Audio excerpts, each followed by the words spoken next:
अस्सलाम वालेकुम। आवाज सबको आ रही है मेरी? जी सर। ठीक है। तो आज हमारा जो है जावास्क्रिप्ट का फोर्थ लेक्चर है। ठीक है, तो आज के लेक्चर में मैं आप लोगों को डेटा टाइप्स के बारे में बताऊंगा कि जावास्क्रिप्ट के अंदर कौन कौन से डेटा टाइप्स हैं।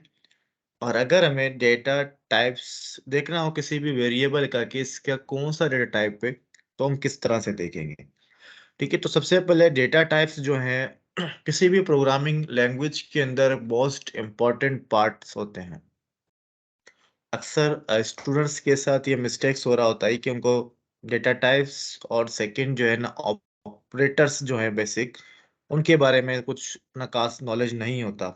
पढ़ते तो हैं लेकिन उनके कॉन्सेप्ट क्लियर नहीं होते। तो हर लैंग्वेज के पास उसके अपने डेटा टाइप्स होते हैं। अगर हम जावास्क्रिप्ट की बात करें तो जावास्क्रिप्ट के अंदर हमारे पास कौन कौन सा डेटा टाइप्स हैं? टोटल 8 डेटा टाइप्स हैं। सबसे फर्स्ट हमारे पास आता है स्ट्रिंग। अगर हम स्ट्रिंग की बात करें तो स्ट्रिंग में बेसिकली क्या होता है कि चाहे आप नंबर्स लिखें, चाहे अल्फाबेट ए टू जेड, या सिंबल्स लिखें। ठीक है, आपको जो कुछ भी लिखना है या किसी वेरिएबल कोई भी वैल्यू असाइन करना है, mix combination of numbers, characters, symbols, तो उसको हम क्या बोलेंगे? स्ट्रिंग बोलेंगे। ठीक है, तो उसी तरह से हमारे पास आता है नंबर। नंबर बेसिकली क्या है? नंबर जो है 0 से 9। ठीक है, कोई भी नंबर हो सकता है। उसके बाद क्या है? Big int. तो अब जावास्क्रिप्ट के पास ये इंटीजर, डबल, फ्लोट वगैरह ऐसा कुछ भी नहीं होता। इसके पास क्या होता है? बिग इंट होता है, यानी आप कोई भी एक बड़ा नंबर लिख सकते हो, कितनी भी लेंथ हो उसकी। तो हर एक नंबर के लिए, रेंज के लिए डिफरेंट डेटा टाइप्स नहीं होते। अच्छा, अब बात करते हैं बुलियंस की। तो बुलियंस का मतलब क्या होता है? ट्रू या फॉल्स, सिर्फ दो चीजें होती हैं। ठीक है, दो वैल्यूज होती हैं। उसके बाद के अनडिफाइंड। अनडिफाइंड का मतलब ये होता है कि अगर आपने कोई भी एक वेरिएबल डिक्लेयर किया और उस वेरिएबल को आपने कोई वैल्यू असाइन नहीं किया, तो उस टाइम पे क्या होगा? वेरिएबल अनडिफाइंड कहलाएगा। अच्छा, उसके बाद हमारे पास क्या है? Null values. यानी फॉर एग्जांपल ये भी समथिंग जो है ना अनडिफाइंड की तरह है, लेकिन यहाँ पे आप क्या कर लेते हो? उसको नल असाइन कर लेते हो। ठीक है, जैसे वेरिएबल, वेरिएबल के बाद असाइन ऑपरेटर, और उसके बाद कोई भी एक वैल्यू आप दे देते हो। उसके बाद हमारे पास एक डेटा टाइप है जिसको हम लोग बोलते हैं सिंबल। ठीक, और लास्ट में हमारे पास है ऑब्जेक्ट। अब ऑब्जेक्ट जो है हमारे पास 3 टाइप्स के हो सकते हैं। एक क्या होता है? ऑब्जेक्ट होता है। ठीक है, सिंपल, ये भी एक एरे की ही तरह होता है। और सेकेंड हमारे पास क्या है? एरे, जो नॉर्मली हम दूसरे लैंग्वेजेस के अंदर पढ़ रहे होते हैं या देख रहे होते हैं। और लास्ट में हमारे पास क्या होता है? डेटा। तो इन सब के एग्जांपल्स हम देखेंगे, रन करके भी देखेंगे कि बेसिकली क्या होती है, किस तरह से जो है ना ये काम होता है, और कौन कौन सी वैल्यू को हम कौन से डेटा टाइप के साथ कंपेयर कर सकते हैं। अब यहाँ पे देखो, सिंपल एक एग्जांपल दिया गया है। तो लास्ट टाइम भी हमने क्या किया था कि वेरिएबल हम देख लिए थे हमने, कांस्टेंट, लेट और वेरिएबल। ठीक है, वार, हमने तीनों चीजें देखी थी। कांस्टेंट में ये था कि अगर हम कांस्टेंट यूज करके किसी भी वेरिएबल को कोई वैल्यू असाइन कर रहे हैं, तो उस वेरिएबल की वैल्यू जो है ना चेंज नहीं होगी हमारे पूरे प्रोग्राम के अंदर, फिक्स ही रहेगी। बाकी लेट और वार की अगर बात करें तो उनके जो वैल्यूज है उनको हम चेंज कर सकते हैं। अच्छा, सबसे पहले हमारे पास क्या आ रहा है? नंबर। देखो, नंबर में जैसे मैंने कहा कि 0 to 9 जो नंबर्स हैं वो क्या कहलाती हैं? नंबर्स कहलाते हैं। ठीक है, अब यहाँ पे देखें क्या हो रहा है कि सिंपल ये रेगुलर नंबर है, जैसे 16 नॉर्मल नंबर। और यहाँ पे हमारे पास क्या है? फ्लोट नंबर है। ठीक है, 7 पॉइंट नंबर, यानी पॉइंट्स के अंदर जब कभी भी कोई नंबर आए, या तो उसको हम फ्लोट बोलेंगे या डबल बोलते हैं। ठीक है, दूसरे लैंग्वेज के अंदर। लेकिन जावास्क्रिप्ट के अंदर हम इन्हें क्या बोलेंगे? नंबर्स। अच्छा, स्ट्रिंग की बात करें, एक और चीज भी यहाँ पे नोट करने वाली है कि जब कभी भी नंबर्स की बात आए तो नंबर्स हमेशा क्या होते हैं? डायरेक्ट हम लिखते हैं। ठीक है, इसके दरमियान यानी starting starting and ending point के अंदर कोई भी सिंगल कोटेशन या डबल कोटेशन नहीं होता। जैसे कि आप इसके नीचे वाले स्ट्रिंग वाला जो एग्जांपल है, स्ट्रिंग में देख रहे हैं इसने क्या किया, एक वेरिएबल लिया कलर के नाम से, ठीक है, और उसके बाद उस वेरिएबल को उसने क्या वैल्यू असाइन किया, येलो। अगर येलो को आप देखें तो उसके स्टार्ट और एंड में हमारे पास क्या है, डबल कोटेशन है। आप डबल कोटेशन दें या फिर सिंगल कोटेशन दें, दोनों स्ट्रिंग में काउंट होते हैं।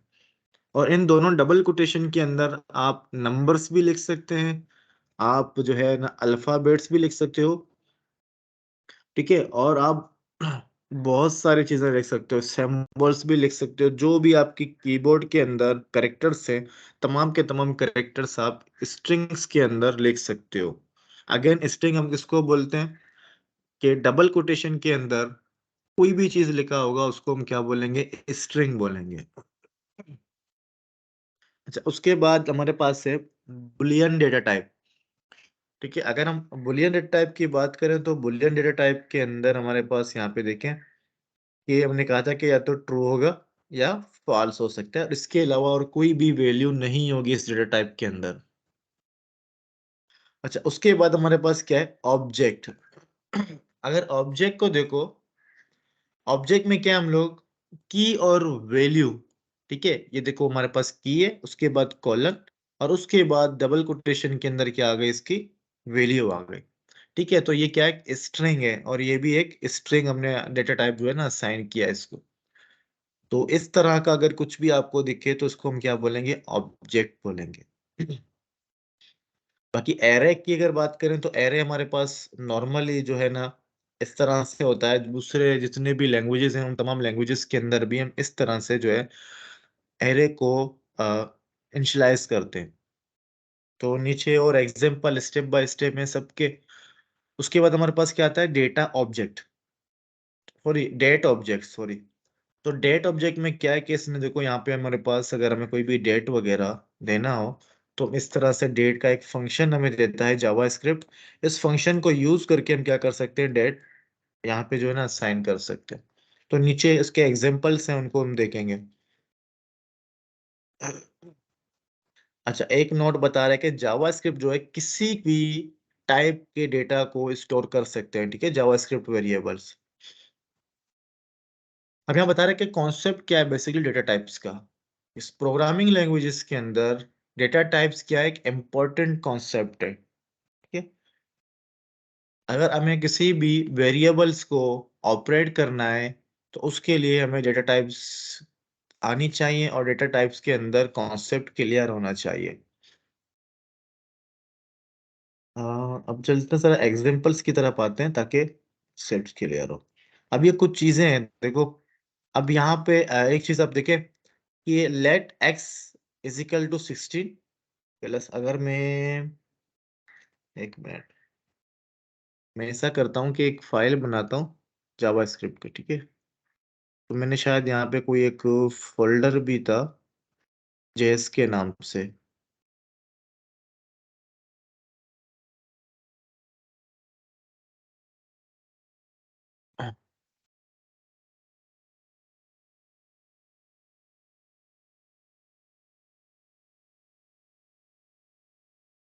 ठीक है, ये तो एक HTML फाइल था हमारे पास।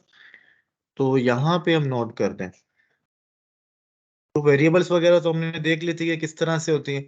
अब इसके जो एग्जांपल्स है जरा इनको देखते हैं, ठीक है। अब यहाँ पे देखो मैंने एक बात बताया था कि कोई भी ऑपरेटर हो, A to Z कोई भी ऑपरेटर हो, प्रोग्रामिंग लैंग्वेजेस के अंदर ऑपरेटर एग्जीक्यूट किस तरह से होते हैं, ठीक है। तो मैंने कहा था कि कोई भी ऑपरेटर हो एक्सेप्ट असाइन ऑपरेटर के। असाइन ऑपरेटर में क्या होता है कि वो राइट टू लेफ्ट जो है असाइन करता है, ठीक है। राइट कौन साइड है, ये देखें 16 प्लस वॉल्वो, ये क्या है हमारे पास, ये राइट साइड है, ठीक है, और ये हमारे पास क्या है, लेफ्ट। तो बीच में असाइन ऑपरेटर है। मैंने क्या कहा था कि जहां कहीं भी असाइन ऑपरेटर हो तो क्या होता है कि राइट साइड वाले को हम क्या करते हैं, असाइन करते हैं लेफ्ट साइड को, ठीक है। और सेकंड हमने ये कहा था कि असाइन ऑपरेटर के अलावा जितने भी ऑपरेटर्स है वो तमाम के तमाम ऑपरेटर्स जो है लेफ्ट टू राइट जो है क्या करते हैं, काम करते हैं। ठीक है, तो जरा सा इसका एक एग्जांपल मैं आपको दिखा दूंगा। तो हमने बोला लेट करो, और यहाँ पे हम स्क्रिप्ट ओपन करते हैं। ठीक है, तो हमने कहा लेट करो x इक्वल टू 10। ठीक है, तो इसको जरा सा मैं डॉक्यूमेंट डॉट राइट एक्स, ठीक है, मैंने यहाँ पे प्रिंट करवा दिया। अब इसको मैं एग्जीक्यूट करके रन भी करके जो है ना दिखाता हूँ, ताकि कॉन्सेप्ट थोड़ा सा और ज्यादा क्लियर हो कि किस तरह से काम होगा। तो यहाँ पे देखो हमारे पास आउटपुट क्या आ रहा है, 10 आ रहा है। क्यों 10 आ रहा है? क्योंकि x की वैल्यू क्या है, 10 है, इस वजह से 10 आ रहा है। अगर मैं यहाँ पे लिखूं वेलकम, अब देखो उसका डेटा टाइप क्या हो गया, स्ट्रिंग हो गया। पहले इंटीजर था, नंबर था, अब क्या हो गया, स्ट्रिंग हो गया। अच्छा, अगर मैं इन नंबर और प्लस स्ट्रिंग अगर कहीं पे मैं लिखूं, क्या मैं लिख सकता हूँ? बिल्कुल हम लिख सकते हैं। अच्छा, अब यहाँ पे जो जो प्लस है, इसका मतलब जो है ना, प्लस नहीं करना, दो नंबर को ऐड नहीं करना है, बल्कि इसका भी मतलब क्या है, कॉन्केटिनेट करना है। ठीक है, कॉन्केटिनेट में क्या होता है, हमेशा वेरिएबल और स्ट्रिंग को हम क्या करते हैं, मिलाते हैं, ठीक है, एक दूसरे से। तो यहाँ पे मैंने क्या किया, 10 प्लस वेलकम। अब यहाँ पे एक बात याद रखना, 10 क्या है, हमारे पास नंबर है, लेकिन वेलकम हमारे पास क्या है, स्ट्रिंग है। ठीक है, अगर हम इन दोनों को मिलाते हैं एक साथ, तो हमारे पास कौन सी आउटपुट आएगी, तो यहाँ पे आएगा 10 वेलकम।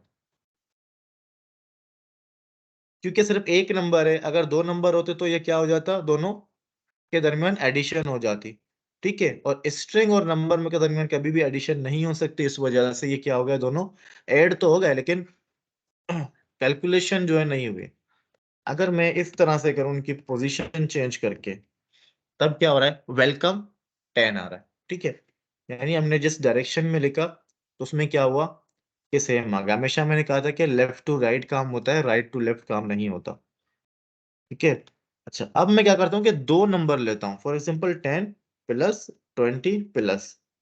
अब मुझे बताओ कि इसका आंसर क्या आएगा, आउटपुट में क्या आएगा। Left to right 30 welcome. Calculation करते रहो। वेलकम। 30 and welcome, welcome. 30 और वेलकम आ रहा है। क्यों आ रहा है? क्योंकि मैंने कहा कि ये लेफ्ट टू राइट जाएगा, तो 10 से पहले 20 को प्लस करेगा, उसके बाद क्या हो गया, ये 30 हो गया, 30 को क्या करेगा, वेलकम के साथ प्लस करेगा, तो 30 वेलकम आ गया।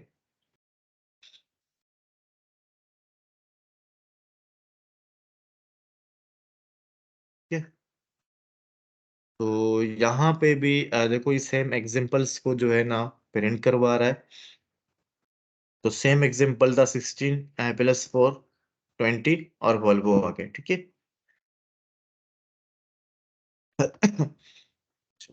अब अगर इनको हम राइट साइड लिखे तो क्या होगा,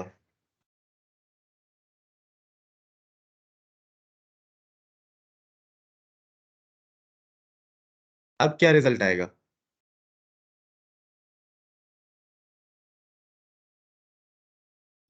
वेलकम 30। वेलकम 30 कैसे आएगा?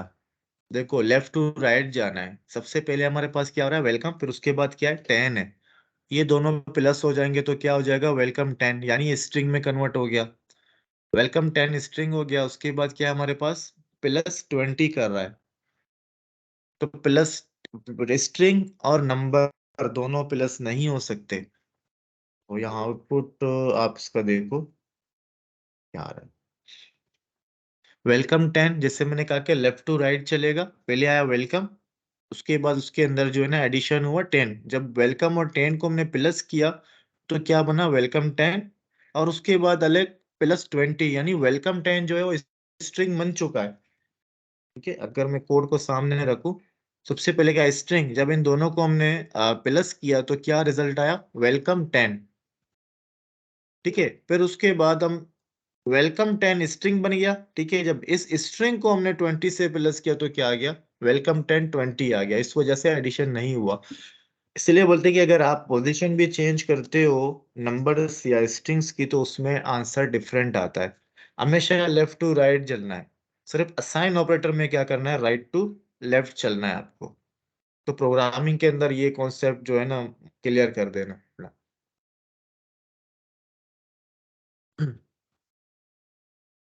अच्छा, अब आते हैं अब डायनामिक भी डेटा टाइप से, जैसे हम वेरिएबल में भी हम जो है ना पढ़ चुके थे कि अगर फॉर एग्जांपल कि हमने ऊपर क्या किया कि एक्स दिया और एक्स को नीचे हमने क्या किया 10 असाइन कर दिया, तो अब रिजल्ट क्या आएगा हमारे पास?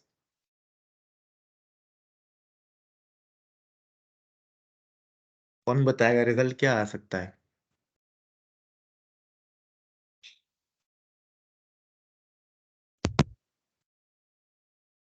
देखो, घबराने की बात नहीं है। जो भी आ रहा है समझ, आप जो है ना पार्टिसिपेट करो, गलत होगा प्रॉब्लम नहीं है, कॉन्सेप्ट क्लियर होने चाहिए बस। देखो ये क्या है, प्रोसीजरल प्रोग्रामिंग लैंग्वेज है। प्रोसीजरल प्रोग्रामिंग लैंग्वेज के अंदर क्या होता है, top to down, top to bottom हम चलते हैं, ठीक है। तो सबसे पहले देखो पहली लाइन में क्या हो रहा है, हमने एक वेरिएबल लिया, उसको हमने क्या किया, वेलकम असाइन कर दिया, ठीक है। इसका मतलब एक्स जो वेरिएबल है इसकी वैल्यू क्या हो गई, वेलकम हो गई। उसके बाद जब क्या होगा, सेकेंड लाइन में आएगा, तो सेकेंड लाइन में क्या हो रहा है, एक्स को हमने असाइन कर दिया 10। और एक बात मैंने कहा था कि जब आप किसी भी वेरिएबल को कांस्टेंट से डिक्लेयर या इनिशियलाइज करोगे, तो उस टाइम पे क्या होगा, उसकी वैल्यू फिक्स रहेगी। वार और लेट से जब आप किसी भी वेरिएबल को इनिशियलाइज या डिक्लेयर करोगे, तो उसकी वैल्यू फिक्स नहीं रहेगी, उसकी वैल्यू को आप बाद में भी चेंज कर सकते हो। तो यहाँ पे क्या हो रहा है, फर्स्ट लाइन में एक्स हमने वेलकम जो है ना असाइन किया एक्स को, ठीक है। एक्स की वैल्यू क्या हो गई, वेलकम, यानी स्ट्रिंग डेटा टाइप यहाँ पे हो गया। अगर हम यहाँ पे बात करें तो क्या हो गया, स्ट्रिंग डेटा टाइप। और यहाँ पे हमारे पास क्या हो गया, नंबर। जब यहाँ पे नंबर, तो उसके फौरन बाद नीचे हम लोग क्या कर रहे हैं, प्रिंट करवा रहे हैं, तो यानी एक्स की वैल्यू क्या हो गई, 10 हो जाएगी। रिफ्रेश करेंगे तो एक्स की वैल्यू क्या हो गई, 10 हो गई है। ठीक है, हमेशा कोडिंग को टॉप टू बॉटम जो है ना पढ़ते हुए आओ। अगर मैं यहाँ पे कर दूं कांस्टेंट रिफ्रेश, अब देखो कुछ आ रहा है, कुछ नहीं आ रहा, एरर आ दिया, एरर आ रहा होगा इसके अंदर। इंस्पेक्ट एलिमेंट करेंगे जावास्क्रिप्ट के एरर को देखने के लिए, और यहाँ पे जो है ना कंसोल में हम जाएंगे। देखो कंसोल, तो यहाँ क्या बता रहा है, uncaught type error assignment to constant variable, ठीक है। कांस्टेंट वेरिएबल को हम क्या कर रहे हैं, डेटा डिफाइन कर रहे हैं।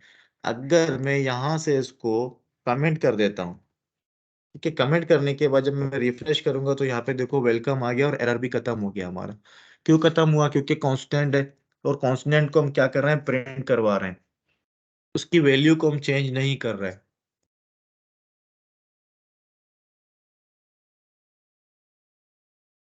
अब ये क्या, जावास्क्रिप्ट स्ट्रिंग है, सिंपल है। जिस तरह हमने बस एक कोई भी वेरिएबल लिया और उस वेरिएबल को हमने क्या कर दिया, यहाँ पे साइन कर दिया। तो अच्छा, अब एक और बात है, याद रखना कि जब कभी भी यहाँ पे मैं welcome to my JavaScript data types, ठीक है, हमने यहाँ पे दिया welcome to my JavaScript types tutorials. एक बात मैंने कहा था कि आप क्या करोगे, चाहे आप डबल कोटेशन दो, चाहे आप सिंगल कोटेशन दो, इसको हम क्या काउंट करते हैं, प्लस में काउंट करते हैं, स्ट्रिंग में काउंट करते हैं। ठीक है, तो रिफ्रेश करेंगे तो यहाँ पे देखो ये स्ट्रिंग है, चाहे हम डबल कोटेशन भी दें तब भी क्या होगा, स्ट्रिंग होगा। लेकिन सम टाइम ऐसा होता है कि हमारे प्रोजेक्ट्स के अंदर या छोटा प्रोग्राम भी हम बना रहे हैं, तो उसमें क्या होता है कि हमें स्ट्रिंग के अंदर भी जो है ना स्ट्रिंग यूज करना होता है। फॉर एग्जांपल, अगर आपने आउटसाइड पे, यानी जैसे यहाँ पे देखो मैंने सिंगल कोटेशन दिया है, और यहाँ एंड में भी मैंने क्या दिया है, सिंगल कोटेशन। अगर फॉर एग्जांपल बीच में अगर आपको एक और स्ट्रिंग यूज करना होगा, ठीक है, बीच में अगर कोई और स्ट्रिंग यूज करना है, तो उसके लिए हम क्या करेंगे, डबल कोटेशन यूज करेंगे। देखो लास्ट एंड में क्या है, सिंगल कोटेशन है, आउटसाइड पे, इनसाइड हमें क्या करना पड़ेगा, कोई भी डबल कोटेशन यूज करना पड़ेगा। यहाँ पे देखो डबल कोटेशन आ रहा है। अगर हमने आउटसाइड पे डबल कोटेशन यूज किया है, ठीक है। तो फॉर एग्जांपल जैसे यहाँ पे मैं लिखता हूँ, इसे इस तरह हम लिखते हैं ना, जावा स्क्रिप्ट डेटा टाइप ट्यूटोरियल्स। तो इस तरह से आप सिंगल कोटेशन भी दे सकते हो। अगर आउटसाइड डबल है तो अंदर आप सिंगल दोगे, अगर आउटसाइड सिंगल है तो आप आ, अंदर क्या दोगे, सिंगल दोगे। ठीक है। तो इस तरह से, यानी अगर आउटसाइड डबल, अंदर सिंगल, अगर आउटसाइड सिंगल तो अंदर डबल होगा, यानी उसका उलट ही चलेगा। तो इस बात को भी जरा सा जो है ना जहन में बिठा देना। अक्सर बच्चे जो है गलतियां कर रही होती हैं इन बेसिक बेसिक चीजों के अंदर।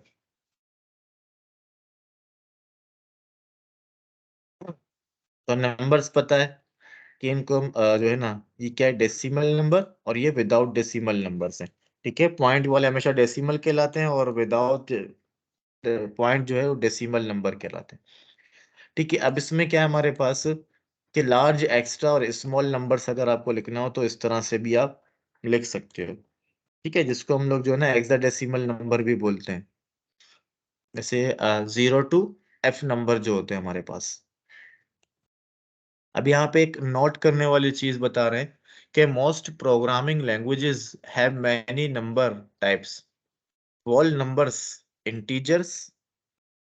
ठीक है। अगर इंटीजर्स की हम बात करें, जैसे कि बाइट, शॉर्ट, इंट, लॉन्ग, दूसरा प्रोग्रामिंग लैंग्वेज के अंदर आपको ये सारे डेटा टाइप्स मिलेंगे। ठीक है। और रियल नंबर्स की अगर हम बात करें तो रियल नंबर्स या फ्लोट नंबर्स हमारे पास कौन कौन से होते हैं, फ्लोट और डबल। 32 बिट हम फ्लोट यूज करते हैं, और 64 बिट में डबल यूज होता है। ठीक है। अब जावा स्क्रिप्ट में क्या क्या, JavaScript are always one type, double. ठीक है। तो जावा स्क्रिप्ट के अंदर हमेशा क्या है, एक ही टाइप है जिसको हम लोग बोलते हैं डबल बोलते हैं। अच्छा, अब यहाँ पे क्या है, जावा स्क्रिप्ट बिग इंट की हम बात करते हैं, जो हमारे पास एक फंक्शन है, जिससे मैंने कहा भी था कि इसको इतना बड़ा जो है ना नंबर वैल्यू आपको देना है, आप इजीली दे सकते हो। एक बात क्लियर कर दो कि जावा स्क्रिप्ट के अंदर जितने भी नंबर्स हैं सारे के सारे 64 बिट फ्लोटिंग पॉइंट फॉर्मेट में होते हैं। ठीक है। यानी तमाम नंबर्स 64 बिट वेरिएबल्स यूज करते हैं। अच्छा, जावा स्क्रिप्ट बिग इंट का जो फंक्शन है या डेटा टाइप है, ये बेसिकली 2020 में जो है ना ये आया।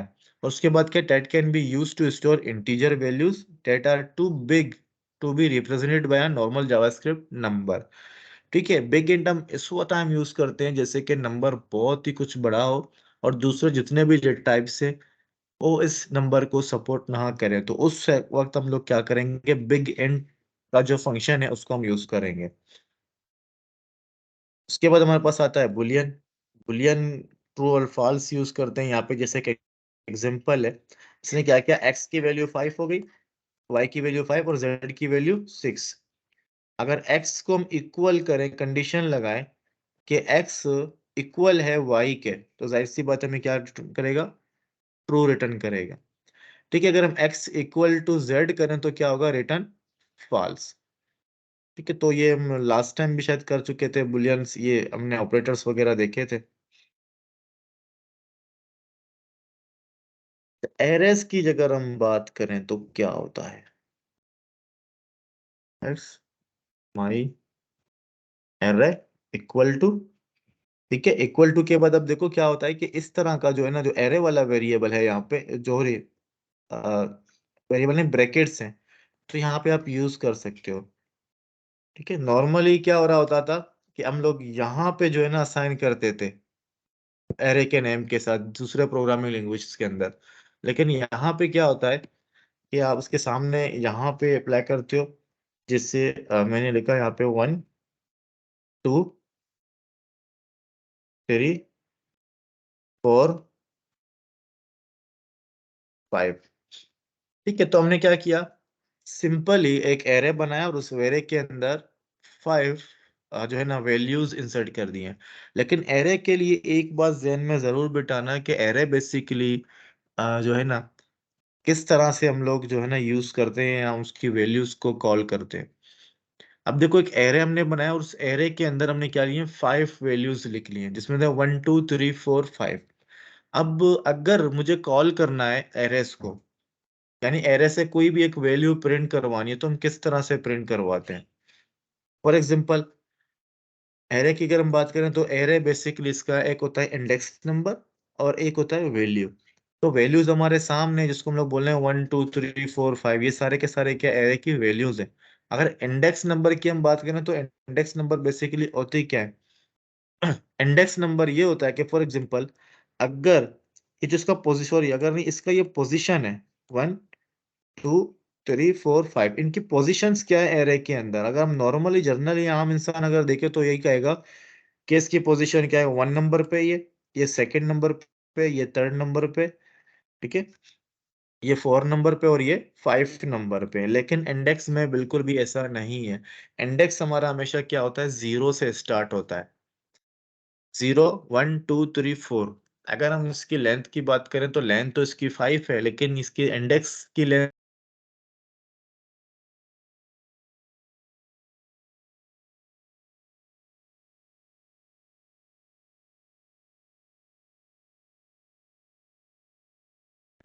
5, सॉरी 4 होगी लेंथ, ठीक है। किस तरह से?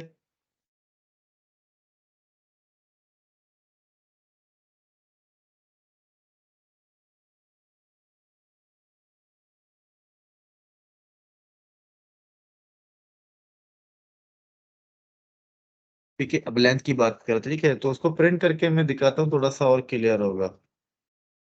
राइट। ठीक है, तो जैसे मैंने कहा कि हम इंडेक्स नंबर को यूज करके एरे से क्या कर सकते हैं, इसकी वैल्यू को प्रिंट करवा सकते हैं। तो उसके लिए मुझे सबसे पहले जो है ना माई एरे लिखना पड़ेगा, और उसके बाद ये ब्रैकेट ओपन करना पड़ेगा। अब इस ब्रैकेट के अंदर मुझे लिखना है पोजीशन, कौन सी वैल्यू मुझे प्रिंट करवानी है। तो फॉर एग्जांपल ये जो 2 लिखा हुआ है, 2 मुझे प्रिंट करवाना है, तो मैं क्या करूंगा, यहाँ पे 1 लिखूंगा। 1 क्यों लिखूंगा? क्योंकि हमारा इंडेक्स नंबर हम लोग यहाँ पे लिखते हैं। ठीक है, तो इंडेक्स नंबर हमेशा 0 से स्टार्ट होता है। अगर मैं 0 लिखूंगा तो 1 प्रिंट होगा, 1 लिखा तो 1 में क्या होगा, 2 प्रिंट होगा। तो देख लेते हैं जरा इसको भी। ये देखो 2 प्रिंट हो गया। अब मुझे क्या करना है, ये 5 प्रिंट करना है, तो 5 के लिए मुझे क्या लिखना होगा, 4 लिखना होगा। ठीक है, तो ये हमारे पास क्या आ गया, 5 आ गया। तो हमेशा एरे को हम क्या करते हैं कि इंडेक्स नंबर से प्रिंट करवाते हैं, नॉर्मल। अच्छा, उसके बाद हमारे पास क्या है, जावास्क्रिप्ट ऑब्जेक्ट्स। तो जावास्क्रिप्ट ऑब्जेक्ट्स हमेशा मैंने क्या कहते हैं कि की और वैल्यू के पेयर के अंदर बेसिकली क्या होते हैं, स्टोर होते हैं। ठीक है, तो किस तरह से, इस तरह से हम लोग कीज और जो है क्या बोलते हैं, वैल्यूज लिखते हैं। तो ये हमारे पास एरे था। अब इसके अंदर सिंगल वैल्यूज ऐड कर रहे थे। अगर हमें क्या करना है कि ऑब्जेक्ट कोई बनाना है, तो ऑब्जेक्ट के लिए हम कर्ली ब्रैकेट्स यूज करते हैं। तो यहाँ पे फॉर एग्जांपल मैंने यहाँ पे लिखा नेम। ठीक है, तो नेम को हम डबल कोटेशन में यहाँ पे लिखेंगे, BBSCUL लिखा हमने, कॉमा दिया, और उसके बाद हमने लिखा दूसरा जो एट्रीब्यूट था वो किसका था, एड्रेस कॉलन, और यहाँ पे हमने लिख दिया लियारी। ठीक है, तो ये हमारे पास क्या हुआ, ये जो है ना हमने दो, यानी इसके एट्रीब्यूट्स डाल दिए, एक नेम और सेकंड क्या था, एड्रेस। अब इनको किस तरह से हम प्रिंट करते हैं, इनको सिंपली यहाँ पे लिखते हैं नेम। ने नेम लिखा, नेम लिखने के बाद अनडिफाइंड दे रहा है, एक मिनट जरा इसको देख लेते हैं कि किस तरह से होगा ये। ऑब्जेक्ट था, ऑब्जेक्ट के बाद ये कहाँ से निकाला है, पर्सन डॉट फर्स्ट नेम। अच्छा, नॉर्मली ऑब्जेक्ट की तरह निकाला, इस तरह नहीं निकाल रहा। तो हम क्या करेंगे, ऑब्जेक्ट में हमारे पास क्या था, माई एरे, और माई एरे के बस यहाँ पे क्या होगा, डॉट, और डॉट के बाद यहाँ पे देखो मुझे ये खुद ऑप्शन दे रहा है कि आपको नेम प्रिंट करना है या एड्रेस। तो हमने कहा कि नेम हमें प्रिंट करना है। वो रिफ्रेश करेंगे तो यहाँ पे देखो उसने BBSCUL प्रिंट करके हमें दे दिया। उसके बाद क्या था, डॉट एड्रेस, अगर हम करेंगे तो एड्रेस में क्या होगा, यार एड्रेस आ गया हमारे पास। ठीक है, तो ये हमारे पास क्या था, ऑब्जेक्ट होगा। तो ऑब्जेक्ट आपको आगे जाके काफी काम आएगा, जब जेसन फॉर्मेट पढ़ेंगे। तो जेसन फॉर्मेट भी बेसिकली पूरा का पूरा डिपेंड करता है ऑब्जेक्ट के ऊपर।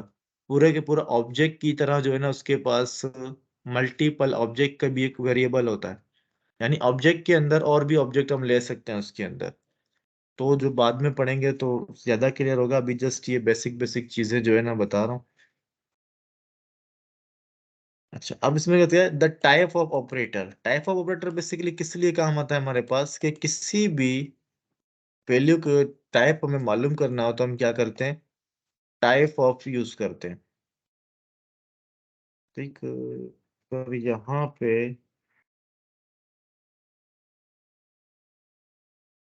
टाइप ऑफ, ठीक है, और उसके बाद मैंने यहाँ पे लिखा माई एरे। ये माई एरे का टाइप मुझे बता दो कि बेसिकली टाइप है क्या। रिफ्रेश किया तो उसने क्या बताया, ये किसकी टाइप क्या है, ऑब्जेक्ट है। तो उसी तरीके से अगर मैं यहाँ पे जो है हेलो मैंने लिखा, अब इसकी टाइप क्या हो जाएगी, स्ट्रिंग हो जाएगी, देख लेना।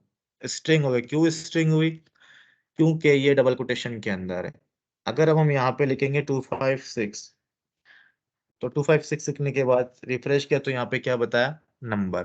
तो किसी भी वेरिएबल का टाइप अगर आपको मालूम करना हो तो आप क्या करोगे, टाइप ऑफ का जो फंक्शन है उसको आप यूज करोगे।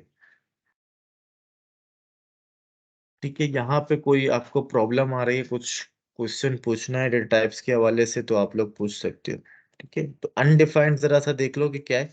अनडिफाइंड के अंदर जैसे मैंने कहा था कि अगर हम कोई भी वैल्यू असाइन नहीं कर रहे हैं तो उसको हम लोग क्या बोलेंगे, अनडिफाइंड कहलाएगा। ठीक है, value is undefined, type is undefined, क्योंकि हमने कोई वैल्यू नहीं दिया इस वजह से इसका डेटा टाइप क्या हो गया, अनडिफाइंड हो गया। अच्छा, अब ये क्या है, एम्प्टी वैल्यू। तो अनडिफाइंड अलग होता है और एम्प्टी वैल्यू अलग होती है। अनडिफाइंड का मतलब होता है कि उसको डेटा टाइप भी कुछ नहीं दिया, लेकिन यहाँ पे हमने क्या किया, इसको एम्प्टी दिया, यानी कोई भी वैल्यू नहीं दिया इसके अंदर। तो ये हमारे पास कुछ डेटा टाइप्स थे जो हमने देखे। यहाँ पे कोई कंफ्यूजन है,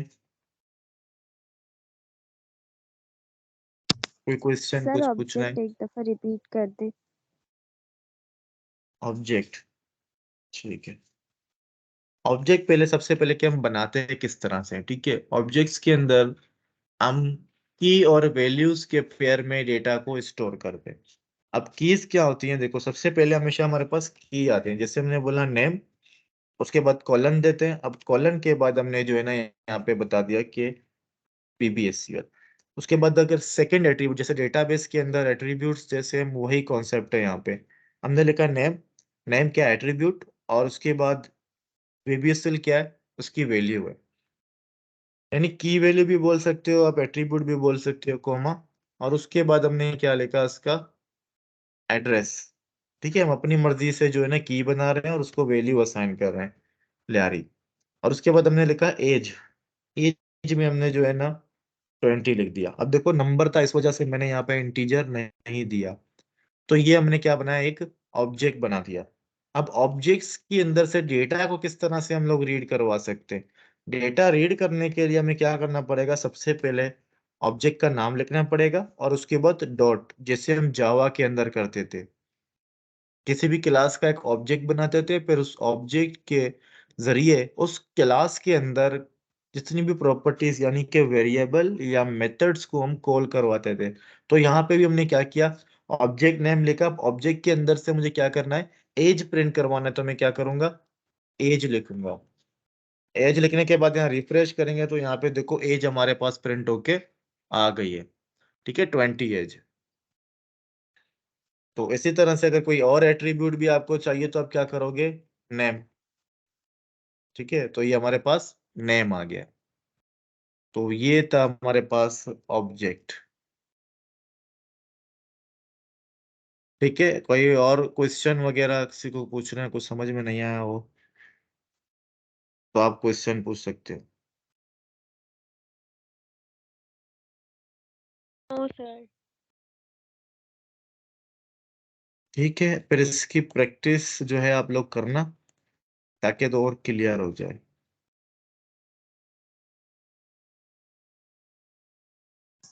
सर यूनी मंडे